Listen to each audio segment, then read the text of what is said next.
Hi, everyone. My name is Dr. Angela Riccobono, and I'd like to welcome everybody to our May Nancy Talk. For those of you who haven't been here before, Nancy Talks are TED-style talks by and for people with disabilities that provide an opportunity to storytell, which I think is a very powerful way to communicate hope and possibility. Today we have someone very special, Hashim Jeffrey. Hashim Garrett. Hashim Garrett. We met today right before this talk, but he has come to, the whole story is actually kind of wild. Like there's 6 degrees of separation going on everywhere today in this room. I'm going to read you a little bit from his story because I think it'll say it all.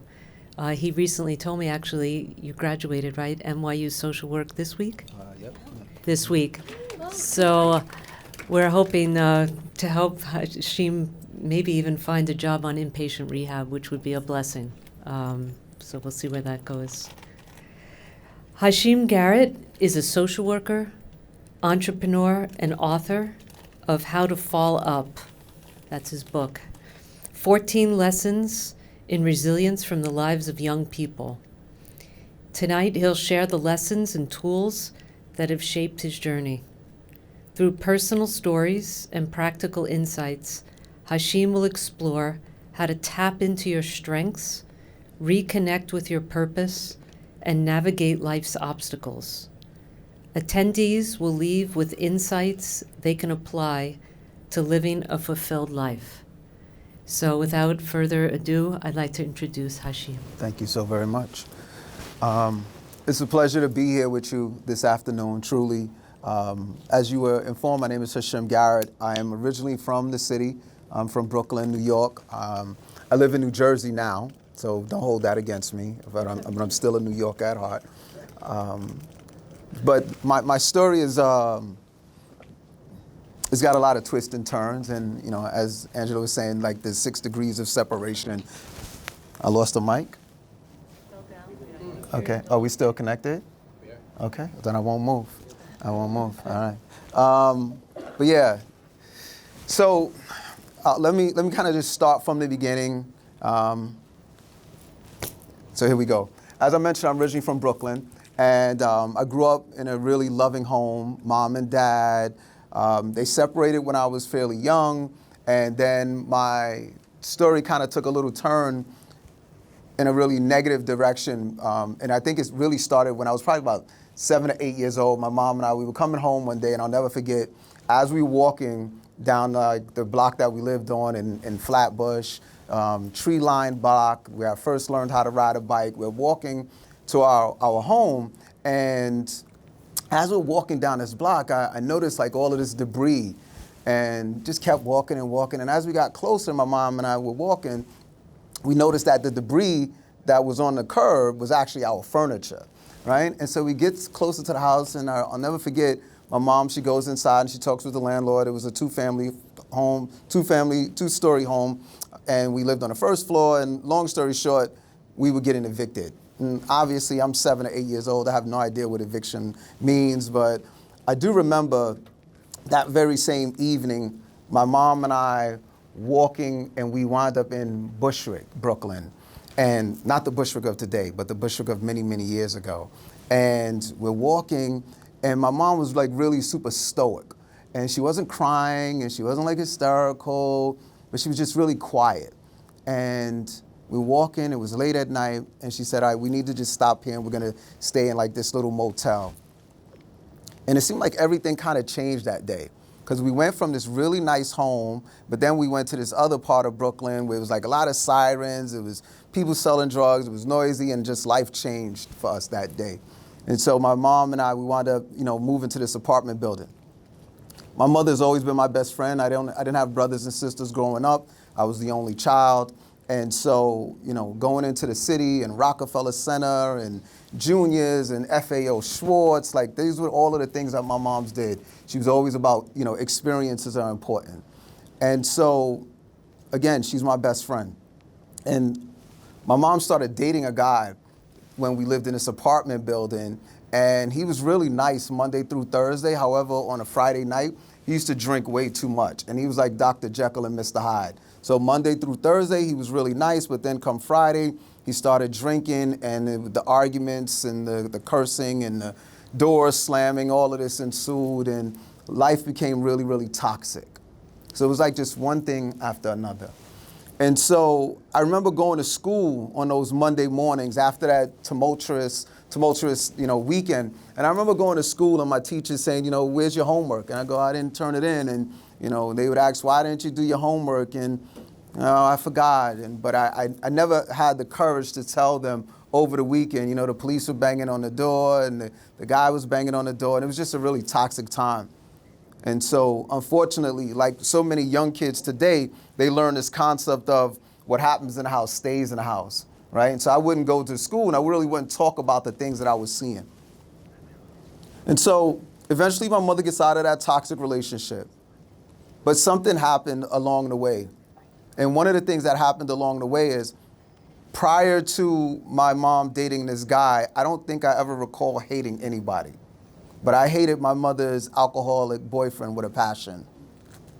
And I remember calling my dad, and I would call my dad, and I was like 10 and 11 years old by this time. And I remember calling him and saying, Dad, my mother's boyfriend is being abusive and he's hitting her. And it took a lot just for me to share that with him. Because again, I'm like, got to keep all of this inside and not share with anyone. And so I remember I called my dad, and he asked me, is the guy hitting you? And I said, no. And he says, listen, if he ever puts his hands on you, you let me know, and I'll handle him. And I was like, yeah, but he's hurting Mom. And he said, there's really not much I can do about that. That's stuff she has to work out. Now as an adult, I can understand, but as a child, I couldn't. But I do remember hanging up the phone and being angry with my dad. So I went from being angry with my mother's boyfriend, and then I'm angry with my dad, and then I go to school and, sometimes kids play too much and they pick on you and they bully you. And so now I'm angry with those kids. And so I had like this list of people that I was pissed off with. And I think somewhere on that list, I put myself because I started doing things that were really self-destructive. And I began to hang out with kids in my neighborhood. And, now I'm 13 and 14 and I'm trying to figure out who I want to be. One year I'm playing a saxophone in the 7th grade, and the next year I'm hanging out with kids that are in a gang, right? And I'm trying to figure out life, and I'm just really confused, and I'm angry. And I remember my teacher saying, Hashim, if you don't stop doing the things you're doing, you're gonna like go to jail or you're gonna die. And I was so angry as a little kid. I was like, I don't care. And so one of the things I've learned is that, most of the time when people say, I don't care, when you tell them, listen, something bad is going to happen to you, and if you don't stop it, like look at what's up ahead of you, and the person says, I don't care. That's really like a cry for help, right? Because I'm telling you that I don't care about me, right? And so as some of the older people in my neighborhood, they would say, like, this kid is headed nowhere fast. And so all of those group of kids that I was associated myself with, we were all kind of like trauma bonding. Right? I didn't realize it at the time, so there was alcoholism in my home or domestic violence in my home, but the other kids that were in this gang, 6th, 7th, and 8th graders, they had parents who were incarcerated. They had parents who were on drugs, and some of them didn't have parents, right? And it's that concept like misery loves company. We were all miserable. We were all going through something. But again, we're 10 and 11 and 12 and 13 years old, and we don't know how to articulate and verbalize the things that we're experiencing. But what we did start to learn is we learned how to self-medicate, right? We learned how to start, smoking and drinking at an early age. That old phrase that hurt people. So we were hurting, and so not only would we hurt ourselves, but in the process, we were now hurting other people physically, right? Because we're hurting inside. And again, it goes back to what happens in the house stays in the house. So we're all struggling, and we don't want to confide with adults about the things that we're experiencing. So as time goes on, I'm stop hanging out with that little crew of kids. I go off to high school. I'm in Bushwick High School. And now I'm about 14 or 15 years old. And one day my mother, she comes home from work, and she sees me standing outside with these older guys. And so now here it is, I'm 15 years old, And the guys that I was hanging out with at this stage in my life, they were probably like 18 and in their 20s, much older than me. And so my mother comes home and she says, come here. And I walk over to her and I leave the group of guys that I'm standing there with. And she says, you see that guy that you're standing over there with? And I turn and I look.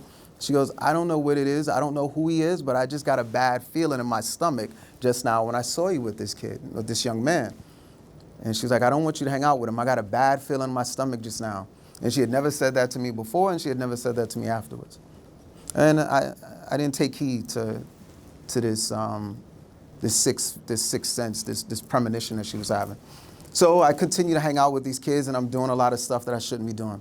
So long story short, my mom and my dad, they sit me down one evening, and they say, Hashim, we're really worried about you, and we're going to relocate. We're going to move out of Brooklyn, New York, and we've got your mom and you are going to move to Atlanta, Georgia. And it's probably like a Sunday evening we're having this conversation. And my mom said, listen, she's resigning from her job. And my mom is saying she's already, contacted a moving company. She's already packing up the house. And literally, we've got like 1 foot out the door. And so I remember going outside and I'll tell my so-called friends, I'm leaving soon. And the next day, my mom, she had told me, listen, don't go to school because I'm really worried about you. Just stay in the house. Just don't go. And so she goes off to, run errands to get the house ready to pack. And it's May 7th, right? May 7th, today, right? I go outside May 7th, 1990, and I go walk up to a corner with my so-called friends. And we walk up to a corner, and unbeknownst to me, life is going to really change in a few minutes. And so as we go and walk up to this corner, the 6 of us, one of them says, yo, I'm going to go across the street to the store. Everything seems normal. He goes to the store. He asks somebody else, hey, do you want something? Another guy goes, okay, I'm going to go with you. 4 or 5 of them, they'll go into the store. I'm standing over there with another guy. And as I'm standing on this corner, all of a sudden I see this kid. He's walking in my direction. I don't know him. He doesn't know me. And the kid, he's walking in my direction. I look at him. He looks at me. No rival gang stuff. We don't know each other at all. And then the kid who walks past me. And I'm watching him. And in that lifestyle of like being this kid making bad decisions, you're always like doing this. You're always looking. So even when I was a kid, if I was talking to somebody, I'd be like, hey, how you doing? Now, while I'm talking to them, I got to constantly like turn my head because I don't know if the police are coming. I don't know if somebody wants to hurt me. I don't know if my parents are coming. I don't know. You're just always talking and turning. And so when this kid, he walks past me, I look and then I turn my head. And all of a sudden, as I turn my head back around, a few seconds later, I hear somebody who was outside and they just yell and they go, look out, run. I don't know who they're talking to, but I hear somebody say run. So I take off and I start running. Well, as I start running, I remember just wondering, what exactly am I running from? And I look over my shoulder, and the kid who had just walked past me is standing behind me with a submachine gun. And as I continued to run, I remember looking down at my jeans very briefly and just wondering, why did my pants make this weird movement? And as soon as I remember thinking, why did my pants make this weird movement, something hard hit me in the back. The funny movements that I saw my pants making were bullets coming through the front of my legs. And then all of a sudden, a hard feeling I felt in my back was a bullet striking me in the spine. The one that struck me in the spine is the one that did the damage, the damage that you see today. So initially, as soon as I was struck, the bullet struck me in my spine. I fell down, could not move anything from my waist down. And the kid continued to shoot. A few seconds later, the gunfire stops. And as soon as the gunfire stops, I'll never forget being 15 years old and just thinking to myself and contemplating, like, should I turn around or should I continue to stay there motionless? And so I decided, let me just turn around because I'm wondering, is this kid standing behind me with the gun and he's going to kill me? And so when I looked, the kid was gone. Now, I'll never forget in that moment, I just was like, felt this relief, like, the kid is not behind me. And literally the next second, I was like, but why can't I move my legs? And why can't I feel anything? And I remember just yelling and going, yo, I got shot, I got shot, I got shot. And so 1 or 2 of my so-called friends, they come back and they try to lift me up and I can't move and they put me on the ground. And as they put me on the ground, I'll never forget, I looked up in the sky and I was like, God, please don't let me die. As soon as the words left my tongue, I felt a peace come over me that I've never felt before in my life. And all of the fear just like vanished in a split second. As soon as the words left my tongue, God, please don't let me die. It was like the world blinked and all of the fear went away. And so as I laid on that ground, bleeding profusely, bleeding out of all of these holes because I was shot multiple times at point blank range. So I've got exit wounds and entry wounds. And as I'm laying on the ground, I often tell kids that, most people don't realize that, but when a person is shot in America by law, even if we pick up the phone and we call the EMS workers to arrive, by law, first the police have to come, and then they have to secure the scene, and they in turn call the EMS workers, so they are the first responders, and all that process takes a really long time. And I'll never forget, as I laid on the ground for those 20 minutes or so, the only person that I remember thinking about was my mother. And I remember just constantly thinking about her. As I mentioned, she was my best friend growing up. And, the irony of the story is that prior to me getting shot, the last person that I would have wanted around me was my mother, because I'm standing outside on the corner with the so-called friends that she had already told me not to hang out with. And now here it is, I'm laying on the corner and I'm dying, and she's the only person I'm thinking about. And as I'm laying on the corner, I remember the police arrived and they told everybody, get back. And they put the caution tape, everybody get behind the tape, and they're telling everybody get back so you can get some air.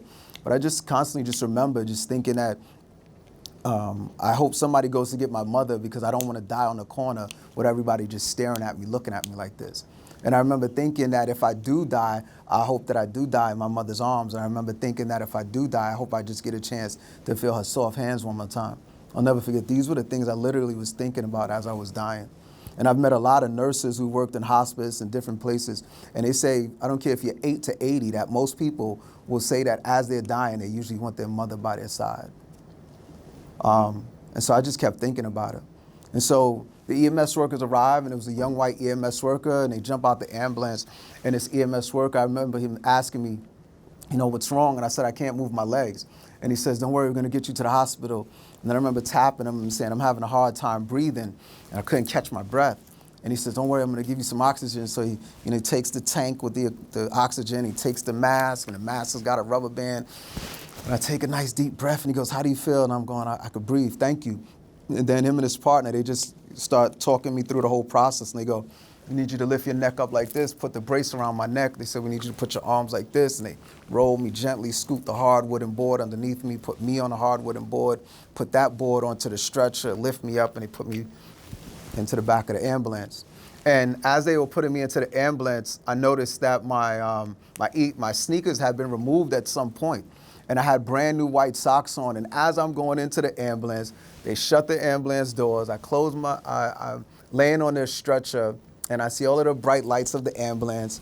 But the first thing that popped into my mind when I saw my sneakers were gone and I had new socks, I remember just thinking, my mom's gonna be proud of me, man. I got clean socks on. She's gonna be proud of me. My moms used to say, wear things like wear clean underwear, wear clean socks, because you never know what's gonna happen to you. I couldn't get off my mind. And so I'm in the back of the ambulance, and they rushed me to the hospital, and the EMS worker, he's talking to me, and he's saying, how old are you, and what grade are you, and what school do you go to, and don't go to sleep, and stay with me. And he asked me some questions, just stay with me and don't go to sleep. And he asked me some questions. And all of a sudden, the EMS worker, he starts yelling to the driver of the ambulance, and he's telling the driver, he's going, I'm losing him, I can't get his BP, I'm losing him. And I didn't know what he was talking about. Why is he yelling, and why is he saying, what's BP? And I was wondering, why does he sound so far away? And then all of a sudden, it was as if I could hear my voice, and my voice kept saying, I should have been a better person, I should have been a better person, I should have been a better person. And all of a sudden, it was as if somebody stuck a vacuum underneath the ambulance, because literally, I was laying in the back of the ambulance, and in a split second, my soul floated out my body. And as soon as my soul floated out my body, I felt the fear come over me. And the only way I could describe the fear that I felt is this. If you've ever drank something and it went down the wrong pipe, and all of a sudden you went, and you couldn't catch your breath, and the fear that came over you, I would tell you to take that fear and multiply it by 1,000 is what it felt like as my soul was leaving my body.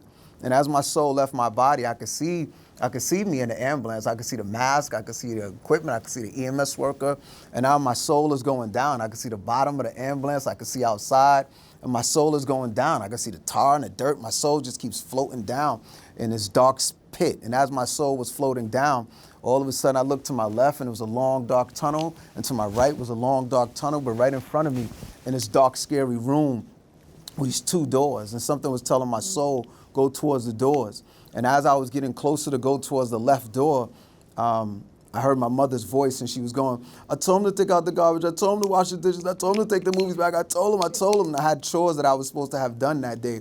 And right before I was about to go through the door, I remember looking up and going, Ma, be quiet. I'm trying to go to sleep. My gosh.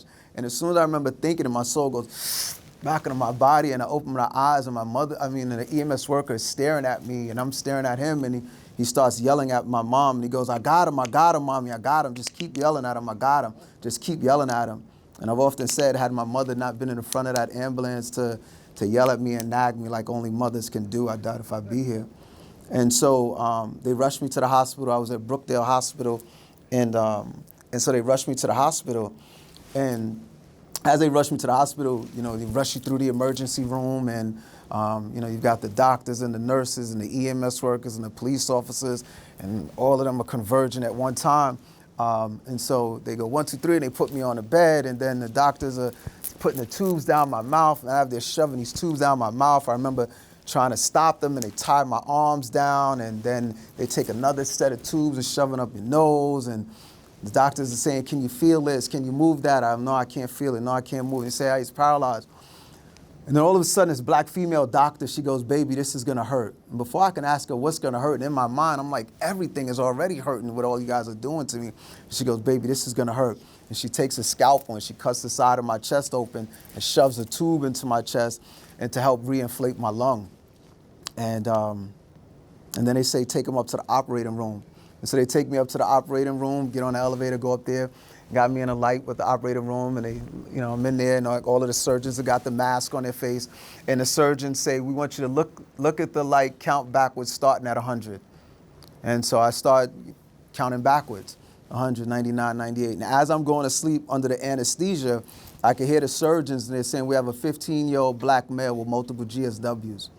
And so I wake up in the ICU with the famous sounds of every ICU, the kuss, beep, beep, kuss, beep, beep. And who do you think is sitting there by my bedside? My mother. And I'm trying to talk, and the ICU nurses, they're only a few feet away, and they said, no, don't have them talk. And they gave my mother a yellow legal pad and said, have him write down what he's trying to say. And I remember just writing, I'm thirsty. Right? And so they gave her a cup full of ice chips and told her to put one ice chip on the corner of my mouth and let the ice melt. And so the first few weeks of being in Brookdale Hospital was emotionally, physically challenging. And, my mother, she never left my bedside. I was in the hospital for 28 days at Brookdale. I think she probably went home to just take a shower. She would go home to take a shower. My dad would get off from work just so she could go back home, and he would go, they would like switch.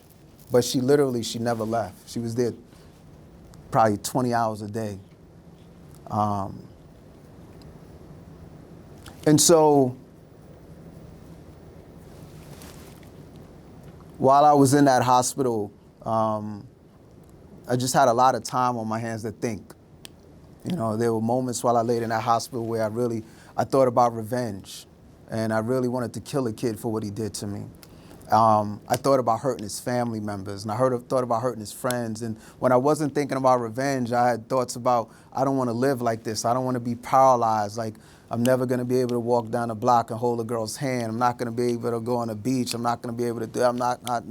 And I've got all of these thoughts just running through my mind. And it was like, back then I had dreads, and I was twisting my little hair, and I was crying and angry and upset. I was just all over the place. And then we got to NYU, 134th Street and First Avenue. And when I was in NYU for about maybe the first month, the detectives came to my hospital room, and they walked in with their shields, the detectives from the 83rd Precinct, and they said, is this the room of Garrett? And I said, yeah. And they said, we just want to let you know that we caught the kid who shot you. And all you got to do is come down to court, and you're going to press charges. And I remember telling the cops, nah, that's not the kid who shot me. And they came in happy. and they left out pissed off. I'll never forget, as they were leaving out, they literally were basically, they were at the borderline of just cursing me out. And they just kept saying, we know exactly what you want to do.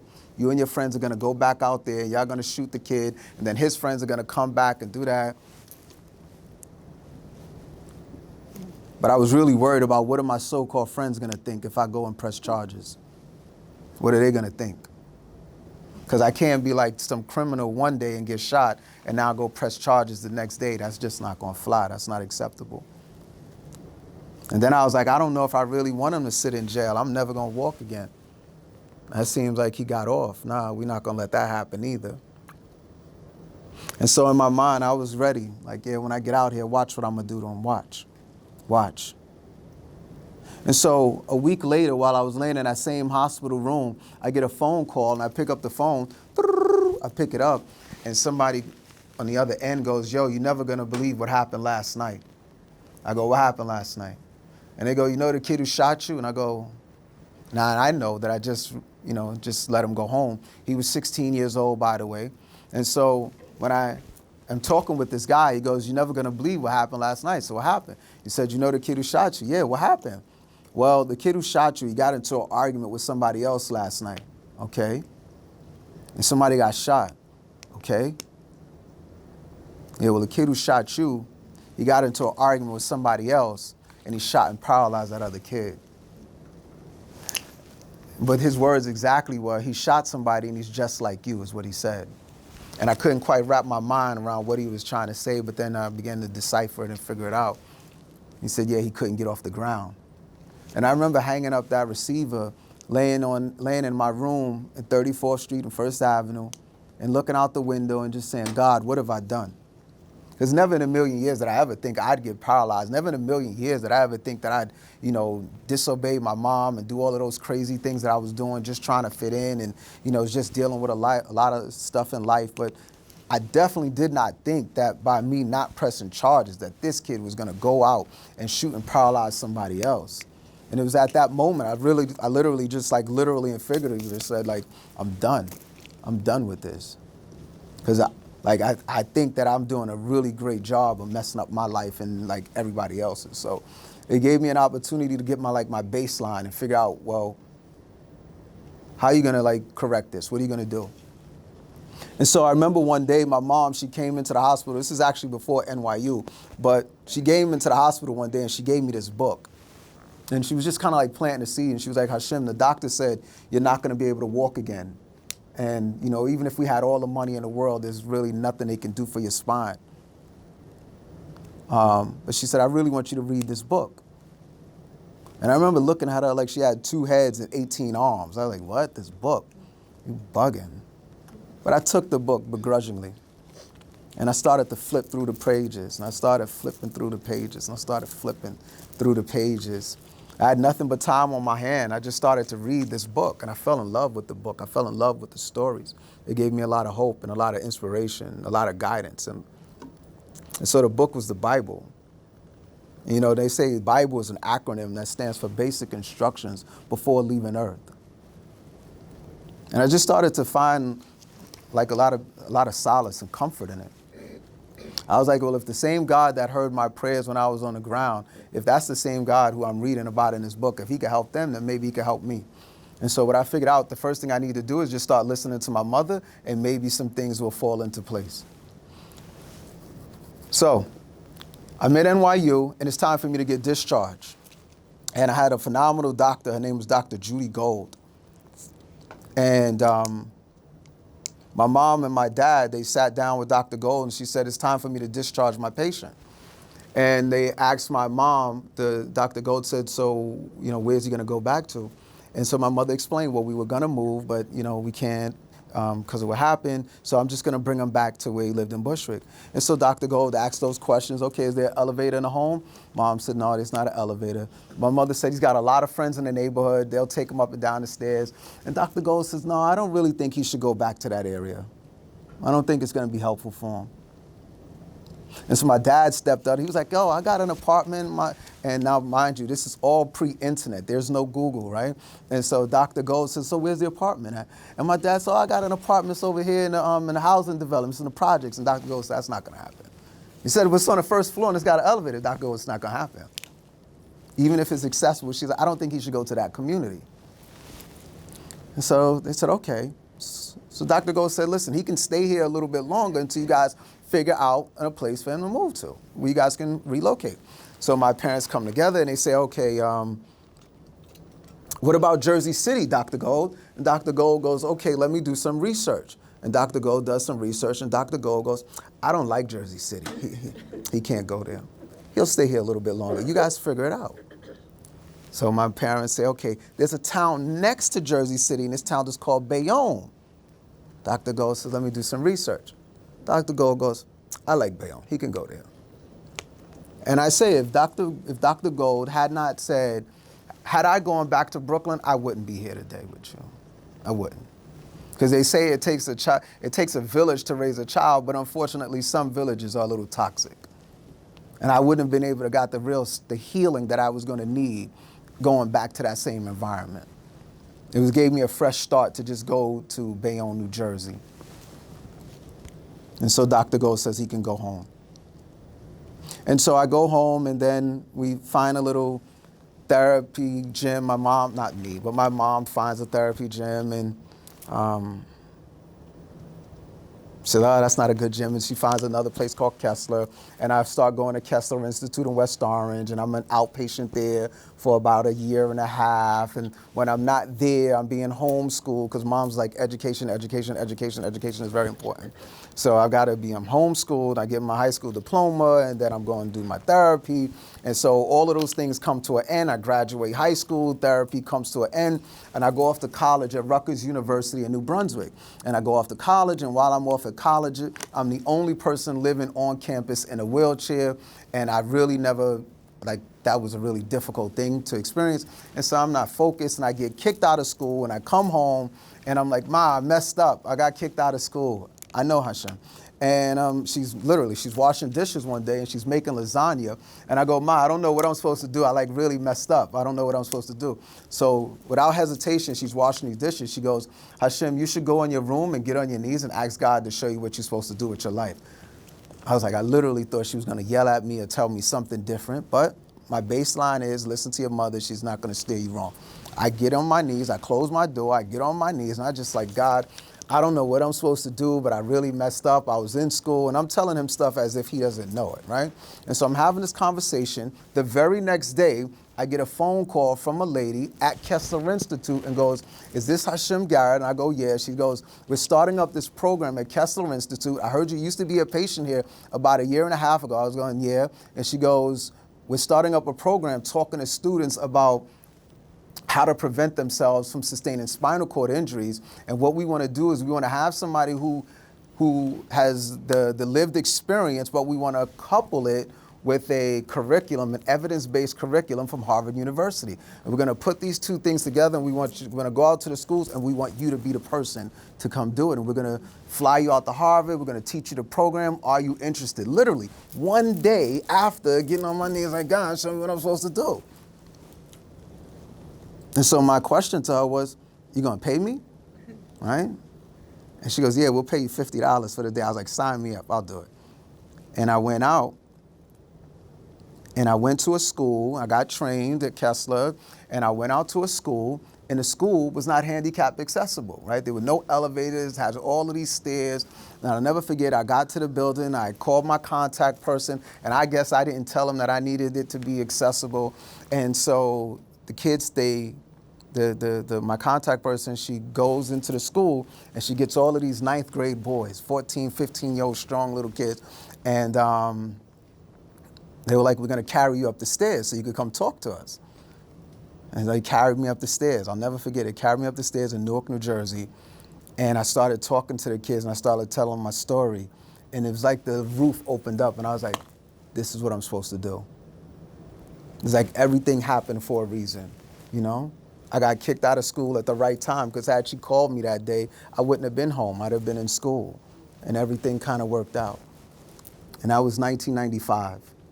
And so from 1995 through 2001, I was working for Kessler Institute, and I was doing a violence prevention program called Rise Above It, and I was in like a plethora of schools, and I was just telling the schools, listen, Kessler is paying for it, you don't have to pay for it, I'll come in.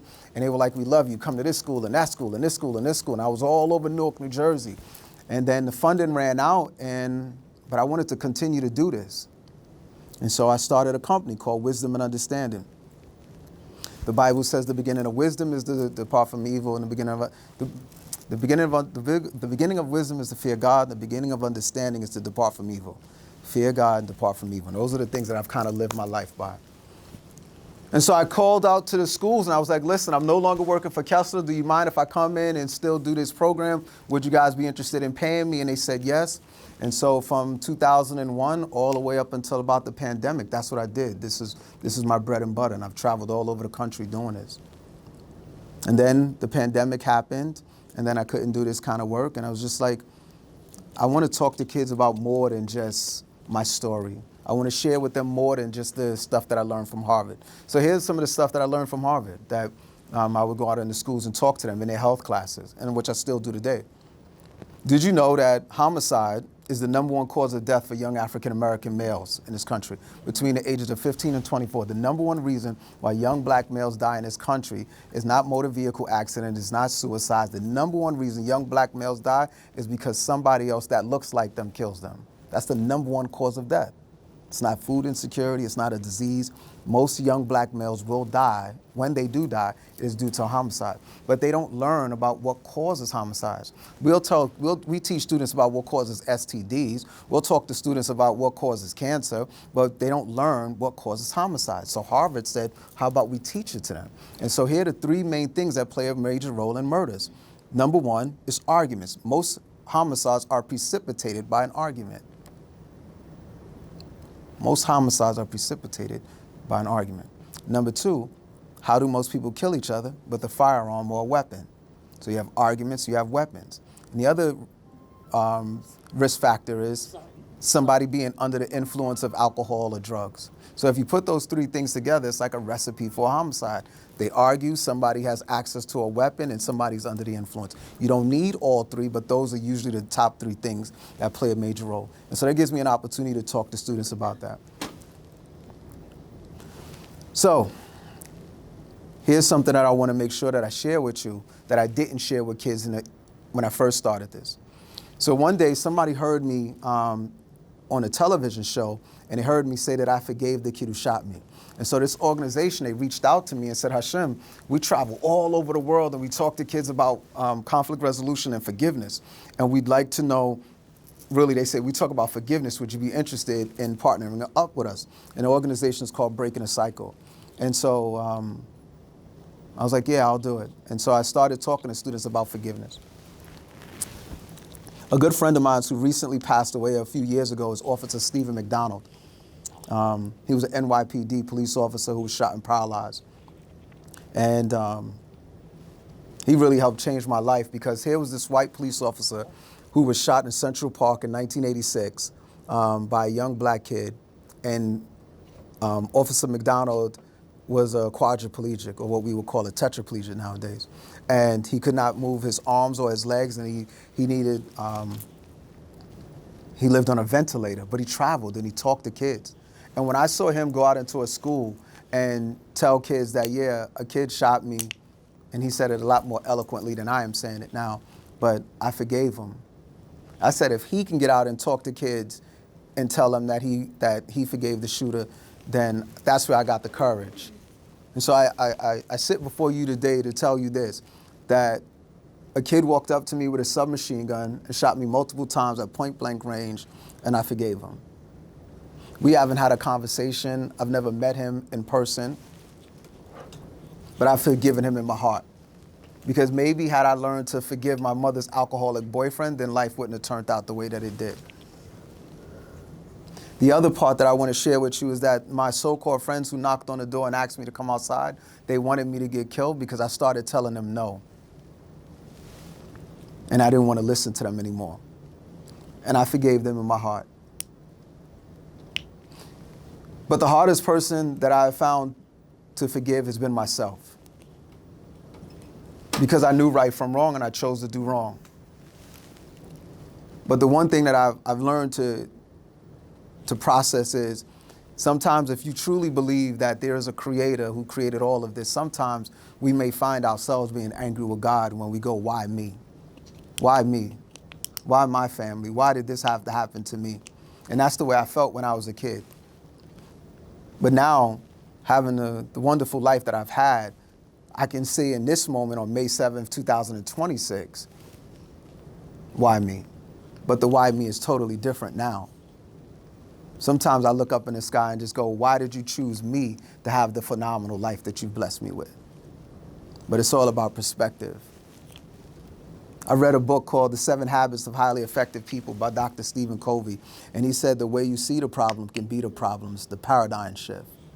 The way you see the problem can be the problem. And and so sometimes when we get these curveballs in life, we can go, this sucks. But if we just give it time, sometimes it'll make sense.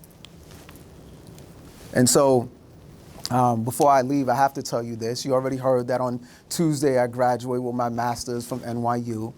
But that's not like my proud accomplishment. I can also tell you that I wrote a book that Dr. Angela told you about, How to Fall Up, 14 Stories of Resilience. That's not my proudest accomplishment. And I can tell you I forgave the kid. That's not my proudest accomplishment. I would say my proudest accomplishment are my 2 beautiful children. My 17-year-old daughter, Harmony, and my 13-year-old son, Zen. Those are my proudest accomplishments. I just recently took my daughter on some college tours because she's a junior in high school. We went to Harvard, we went to Johns Hopkins, and we also took her to Spelman. She's a valedictorian in her class. She got a 1410 on the SAT, a 730 in math. And she took it again this Saturday because she's like, Daddy, I think I could do better. But with all of that said, she's a 17-year-old girl in 2006, and so she struggles, right? She struggles, like most girls do. And so, but that's my proudest accomplishment, just to be present, to try to make sure that I can not only help my children, but help all of the children that are out here. And so I just want to tell you this, that when you're working with clients and you're working with patients, you're on a journey with them, and you're meeting them at a spot where they're so vulnerable. But every word that you say, every time you're just present with them, you're really making an impact on their lives on a more profound level that you'll really understand. I definitely believe that, as I was telling Dr. Angela, we were just having this moment that, nothing happens by a coincidence, nothing. I don't know, and I say this all the time, this message is not for everybody, but I know I was brought here to Mount Sinai today in this moment for somebody. I just don't know who it was for. But God doesn't make mistakes. He doesn't. And so I leave you with this message of forgiveness. The old saying is that forgiveness is a gift you give yourself. It's not for anybody else. It's a tool, right? But you can't build a house with one tool. So forgiveness is a tool, but it's not the only tool. The other parts that have helped me put the pieces back together has been community, right? Having phenomenal parents, phenomenal friends, positive friends, the friends that when I would tell them, oh, I don't want to go outside, all I want to do is play video games all day, my positive friends who would say, listen, you should come out to the nightclub with us, and you should go do this. And I go, no, I'm not going. They all going dancing, and they're going doing all this. I'm not going. And this positive friend of mine, he would go, listen, one night he goes, if you don't come outside, we're not going to the club. And it was like 20 of them outside. And he's like, if you don't go, I'm staying in the house with you. I don't like playing video games, but I'm going to stay in here with you, and I'm going to tell the rest of them that I can't go because we're playing this video game. But I'll stay in here with you, Hashim. And I was like, all right, fine. I got dressed, and I went out and had a phenomenal time. And that same positive friend, a few months later, he goes, we're going out to the beach. And I was like, listen, Dr. Gold taught me a lot of things, but she never told me how to traverse on the sand. He's going, I don't know who Dr. Gold is, but you should come and hang out with us. And so I'm not going on the beach, man. I can't get on the ocean. I can't get in the ocean. I can't get on the sea. He's like, Hashim, we ain't all going on the beach. We're going to hang out on the boardwalk because girls there. Oh, girls, cool. I'll get out. And I go out with him, and we have a phenomenal time at the beach in New Jersey. And then lastly, he goes roller skating. He goes, Hashim, you should go roller skating. And I'm like, there's no way in this world I'm going roller skating with you. He's like, listen, if you don't go, I'm not going to go. I go out there and I have a phenomenal time. But again, if I didn't have positive friends to help pull me out of that funk, and I'm sure a lot of you can attest to that when you're going through some really difficult times, there was somebody who was like, girl, come on, like just, and we need them, right? You've got those positive friends that always just check on you. And community helps us get through tough times. Our faith helps us get through tough times.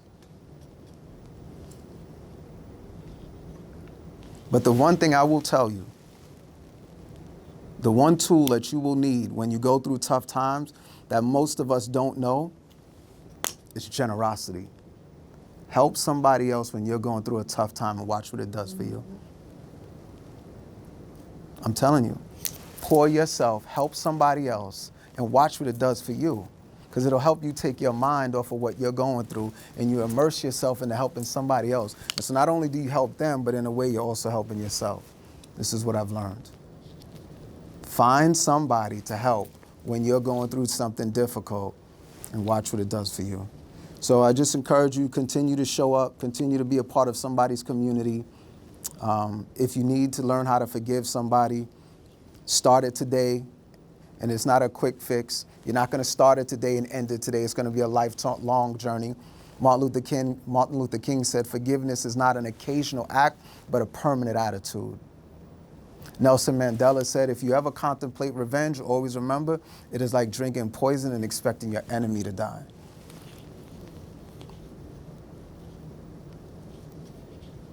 They say to err is human, but to forgive is divine. All right? So it has been a pleasure to talk to you. Continue to do the good work that you're doing. It is not in vain. And make sure you take care of yourselves as much as you take care of others. So it has been a pleasure. I thank you, Dr. Angela. Thank you so much, Hashim Garrett. Thank you. Yeah, I got it right. You know, you say everything happens for a reason, and when you started and said that you were shot on May 7th, and I thought, what in the world did we invite you on May 7th and didn't know that? Like, how crazy is that? I also want to say that, you know, you talked a lot about the anger you had, you know, for your stepdad, your mom's boyfriend. And you talked a lot about breaking the cycle. And you're like a living proof of breaking a cycle. You know, you have 2 kids and the high SAT scores and going to college and Harvard and all these fancy places that they're going. And I am sure that their dad was a big part of who they are. You know, power of example of how you handled adversity. So I'm really proud of you for all of that. And one other thing is just like the importance of those people in your life that you meet along the way and how different it is. Like Dr. Gold. I wish there was another Dr. Gold, you know. I actually knew her at Rusk. But if she just let you go to the first place, you know, your life would have turned out different. Your mom, without the EMS worker, without that person at Kessler that called you and said, hey, we think you'd be a great speaker. And I think it reminds me, and it reminds probably all of us, to be present, like you said, for the people we care about and we work with and we love, because you could always be that one person that could actually change the course of someone's life. So thank you for sharing all that. My pleasure. And I'd like to open it up for some questions, if that's okay. By all means, definitely. Okay. Anybody have a question for Hashim? Okay, here we go. I have 2, if that's okay. Yeah, 2. Can you talk about, like, growing up, keeping everything, all the adversity that you were going through internal, and then the transformation before you spoke at that very first school where you were about to make everything external in front of strangers? Like, what was that like for you, and what flipped the switch? Wow, that's a great question. So I think for me, the first part was, you know, the keeping everything inside. I don't know if that's like the cultural norms of like that toxic masculinity of just little boys are supposed to just suck it up and, you know, bear it all. But I think that transformation of talking to kids, I think I was already inclined to just talk a lot. I was always a talkative kind of kid, but I didn't realize at the time going out and doing the speaking was going to be so cathartic. That part I didn't realize until, a few years down the road. I was like, oh wow, this is super therapeutic, because I'm like sharing stuff with people that I wouldn't even share with anybody else. Like I would more likely, like what I do for a living and professionally, where I bare my soul, but if I'm just talking with somebody, I might, be a little bit more reserved. So it actually just gave me an opportunity that was like therapeutic for me, So it gave me something that I didn't know that I needed, if that answers the question. Totally. And I'm so glad that you did. And then the moment when you learned that you were going to become a dad, were there any can'ts in your head that now on the other side you're like, that was a total can, I was wrong, or that it looks different than you expected? Wow, great question. What's your name? Atlee. Atlee, beautiful name. Nice to meet you, Atlee. So my mom, I come from a lot of, family with all of these old sayings. So my mom always would say, what the mind can conceive, the body can achieve, right? So if I could envision it, then I could do it, right? So I would like step back and go, okay, if I can see it, then I can do it, right? And so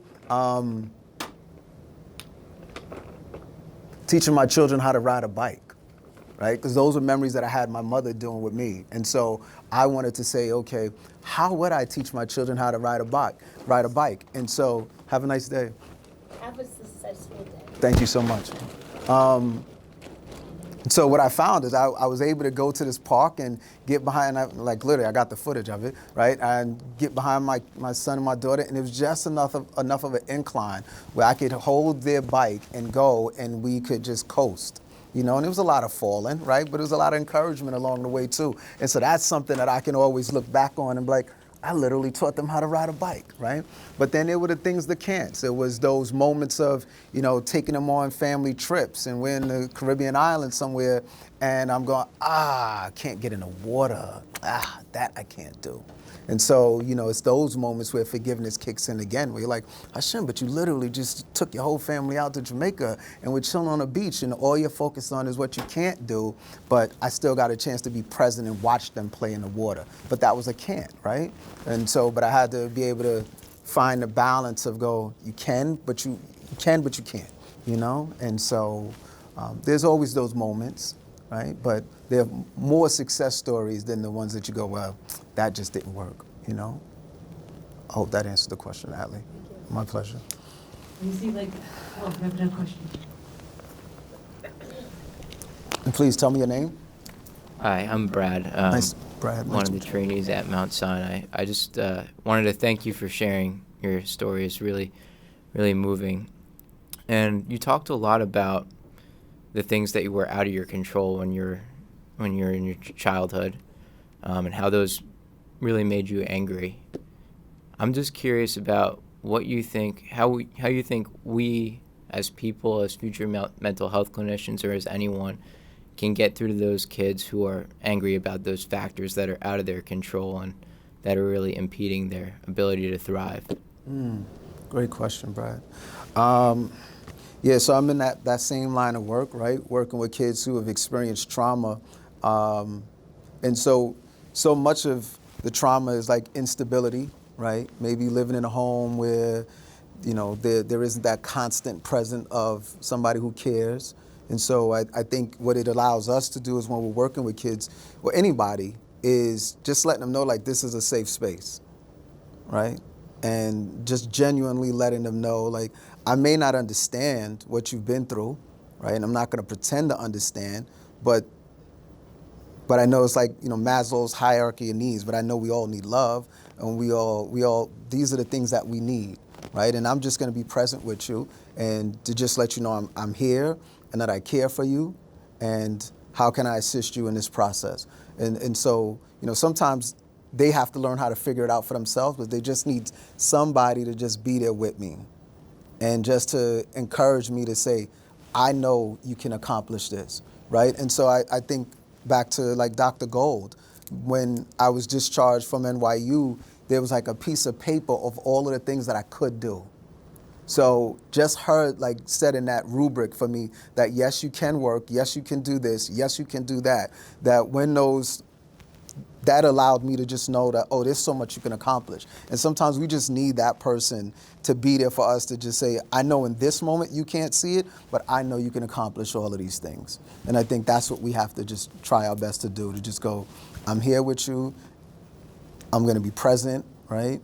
And I want you to know that I genuinely care about you. Thank you. If that And makes how do you think we can get those kids to be willing to admit or open up about things that they might be struggling with?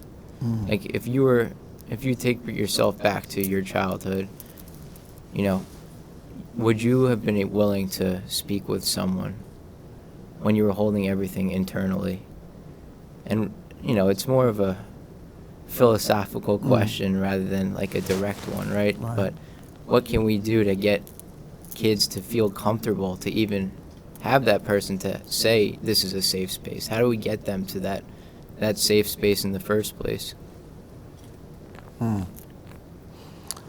It's a great question. Sounds corny, but feed them. You know, sit down and eat with them. There's something therapeutic in sitting down and eating with people and just breaking bread with them. Something happens in that space.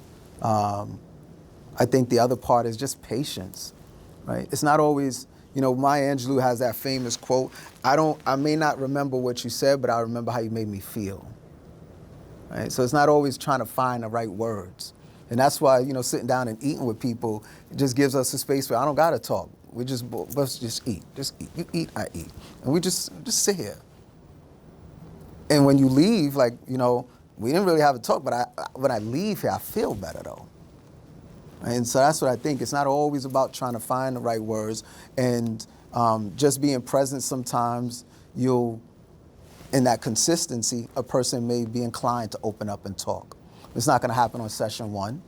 It may not happen on session 2, you know, but if you keep being present, something's gonna happen, right? And it's just that patience, right? Because there's just so much scars and so much trauma that people have been through, and abandonment issues, right? Everybody's just coming with a lot. And so we just have to be patient.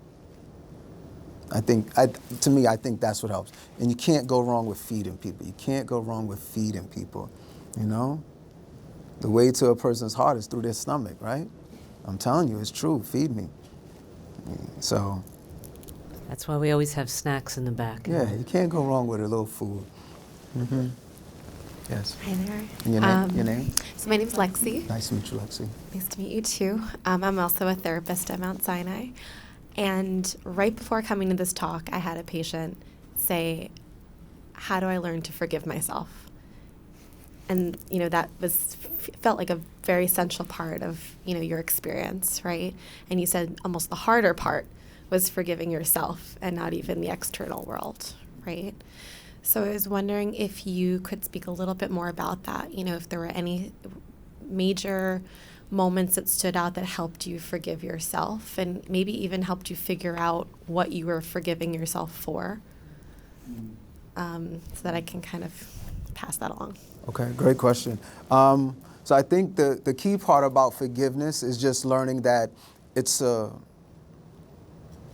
something that will constantly, in other words, I haven't forgiven myself, I'm forgiving myself.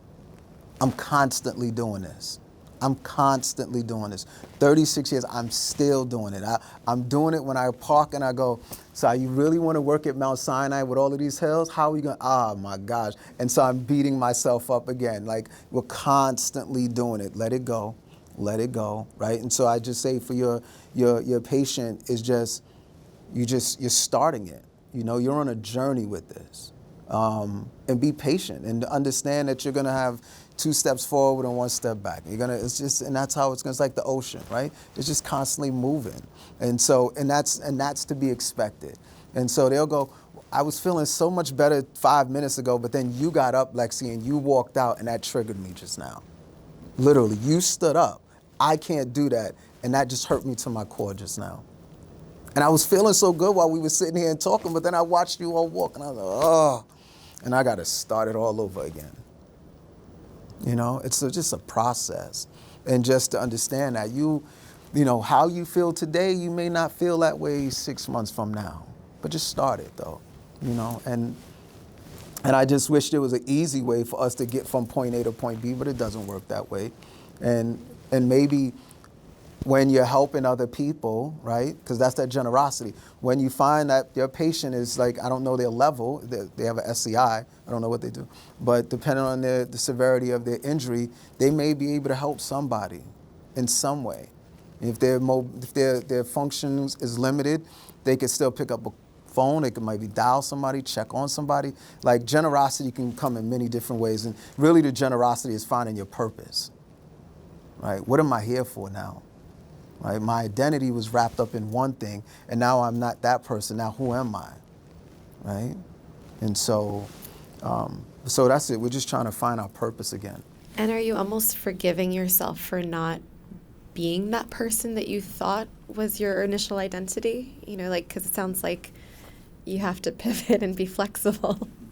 Yeah, I mean, listen, as an adult male, you know, I'm not forgiving myself so much just from age 15. I'm forgiving myself for, like, what did I mess up 5 years ago, right? Just the constant evolution of being an adult, being a person. But yes, I think you're just constantly forgiving yourself for different things, you know. Ask me the question one more time, because I lost my train of thought. I was thinking about I don't know. It just tying it back to that theme of forgiveness. It's almost like you have to define what you're forgiving. Right. Right. And it sounds like what you're saying is it changes a lot. Exactly. Yeah. So. Yeah, it does. Right. So it's not going to just be about the injury. The injury is just only one compartment of who I am. Right. It was, how did that conversation go? Did I lash out at my therapist? And you know, for all of you who are therapists, you're going to get a lot of the brunt of the, oh, I can't stand you because you're constantly pushing me. But it's like a love-hate relationship. You know, I need you to motivate me. I need you to push me. But then I need you to back off. But I need, you know, and so, yeah, so you're just constantly processing. And it just takes so much time, right? But God bless therapists. And Thank you for that.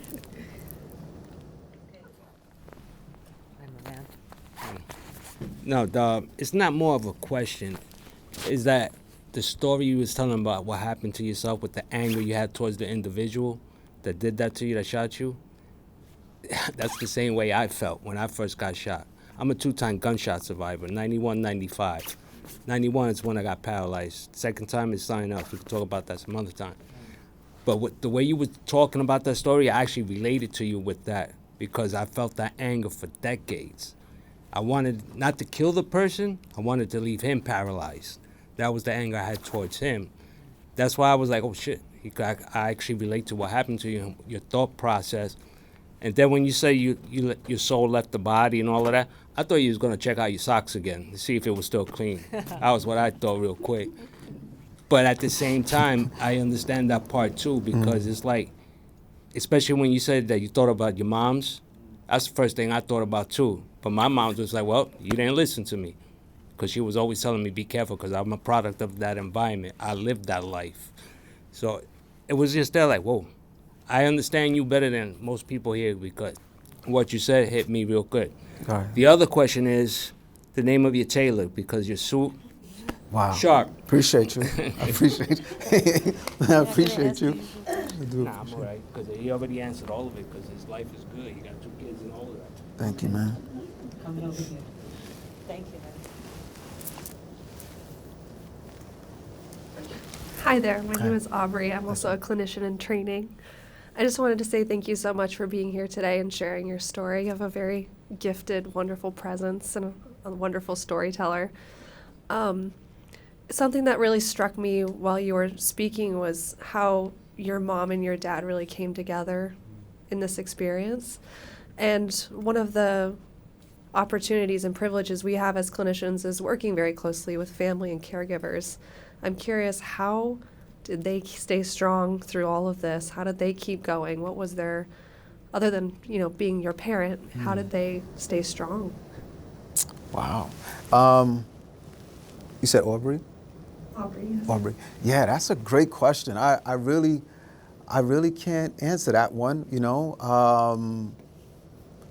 Yeah, I don't know how they rose to the occasion. I really don't. Because, you know, prior to me getting shot, I know they talked, but I would have never thought that they would have come together and just been like this unified force to just say, we're going to work together. You know, even when I moved, my mom and I moved to New Jersey, my mother didn't have a job immediately, and my dad would pay the rent for months while she was just like, he was like, look, you just see about him. And I'll hold it down here, and I'll come by and I'll see him every week and whatever he needs, and just been a constant presence in my life.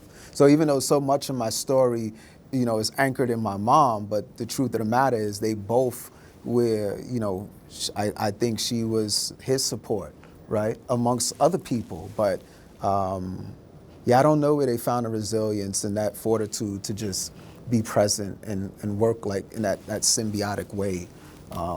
And so even having, you know, Miss Singh here and what her and her husband do for their daughter reminds me so much of what my parents do. And yeah, I really can't answer that. It was a great question, but I could call them and I could ask them because they're still with us maybe. But my mom's she's gonna keep me on the phone forever. But yeah, they'd probably be better, you know, equipped to answer that than I. But great question. Thank you, Aubrey. My guess is it's love, you know? Yeah. That's my guess. Right. Yeah. All right. We have any other questions? Well, thank you, Hashim. Thank you. Thank you. I'm so